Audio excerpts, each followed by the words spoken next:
चाहे हो जितना नुकसान, डट के खड़ा है कुपीता। मुझे तो लगता है डटना हमारा नेशनल बिहेवियर बन चुका है। हम डटने का इतना क्रेडिट लेते हैं कि ये भी भूल जाते हैं कि हम डटे किस बात पे हुए।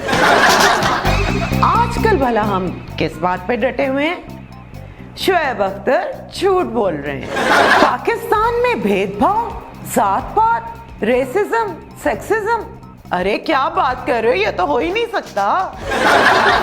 हम तो अपनी अक़लियतों से इतनी मोहब्बत करते हैं, इतना प्यार करते हैं, इतना प्यार करते हैं कि अगर मैं बयान करना शुरू कर दूं तो आप लोग मुझे बीच में रोक के कहेंगे बस कर पगली, रुलाएगी क्या।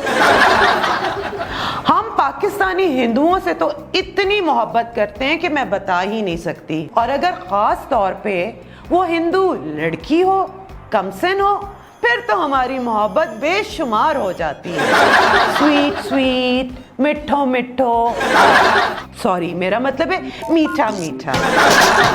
और क्रिश्चियंस, ओ हो, आप पूछे ही ना, उन्हें तो हम अपनी असेंबलियों में लेग करते हैं और फिर उसी असेंबली के फ्लोर पे उन्हें चूड़ा कहकर बुलाते हैं। आइडिया, क्यों ना इंजी भाई से फोन पे पूछ लें?